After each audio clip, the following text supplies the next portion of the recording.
This is Zichru Simanim, Gemara, Sanhedrin, Daf, Yud Tes. And Yud Tes, of course, is a yacht, of course. And what type of yacht are we going to be having? This is going to be the king's yacht. So on the king's yacht, we have Dayanim who are afraid to judge the king. And that's why the king is ain't done,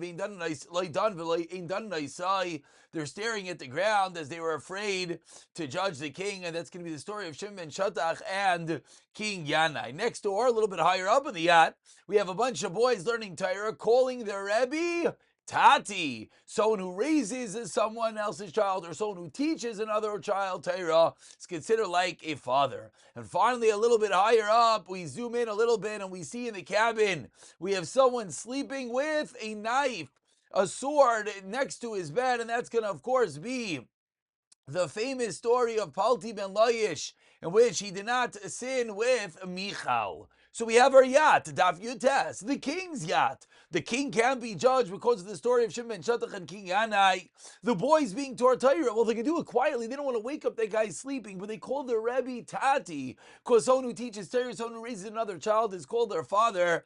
And finally, point number 3 is Palti ben Laish did not sin with Michal, the sword stuck into his bed. So we go a little bit deeper on Daf Yutes, the yacht, the king's yacht. So point number 1 is that the king cannot be judged. Why? Shimon ben Shatach King Yanai teaches the Mishnah, the king cannot be judged. Yosef explained, this refers to Malchi Yisrael, but Malchus Beis David can yes be judged. So why can Malchi Yisrael not be judged?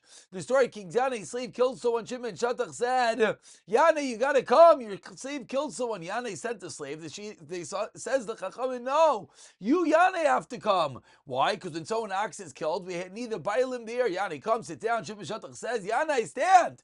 And the Eidim are going to testify. You're not standing in front of us, Yanai. In front of Kadosh Baruch Hu. Yanai said, okay, I'm going to do whatever the other Dayanim say. But Shimon turns to his right, Shimon turns to his left. And all the Dayanim out of fear are not saying anything. Says Shimon, Bali Machshavais. You have a Baal Machshavas Yifra Michem. All comes along. Malach Gavriel kills all the other Dayanim.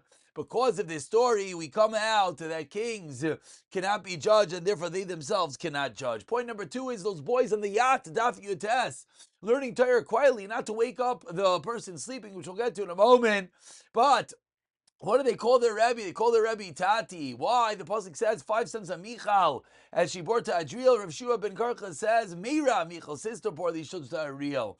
But why? Michal raised them, and they called Michal's children because she called them Megadol Yasam B'Tech Beisai Mala Akasav Kilu Yalda. Rav Chanina says we learn from here Rus's son was born to Nami because she raised him. Rav Yechanan says Moshe is described by Basi, his child, because she raised him. Rav Elazar says Yaakov's children calling Yosef. Why? Because he's born them during famine. And finally, Rav Yonason says, "Kol melamed ben chaveiro Torah, malav akasav kilu yaldai," and therefore on this boat they're calling the Rebbe Tati. And finally, point number 3 was a little higher up in that cabin on the yacht, Daf Yotes, the king's yacht. Palti ben Laish didn't sin with Michal. Shaul considered Michal's marriage to David invalid and gave her to Palti ben Laish. Says the apostle Paltiel. Says Rav Yechanan, why Paltiel? Because Shapaltu el min avera. Hashem Paltu kel. Hashem saved him from Aveira, says the Gemara. Palti put a sword between him and Michal.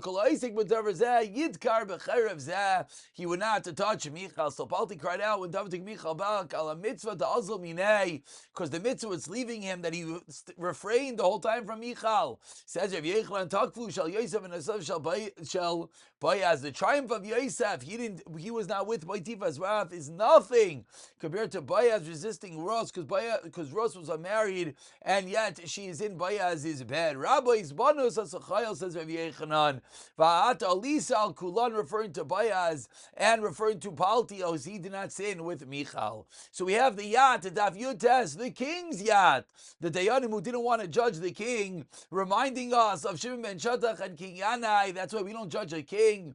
We have the boys learning Torah quietly, but they call their Rebbe Tati, call him Megadol Yasam, call him Alame Torah, Kilu Yaldai, and therefore they're called Tati. And finally we have Palti ben Laish not sitting with Michal, the sword stuck in his bed. Daf Yud Tes, the yacht in Gemara Sanhedrin.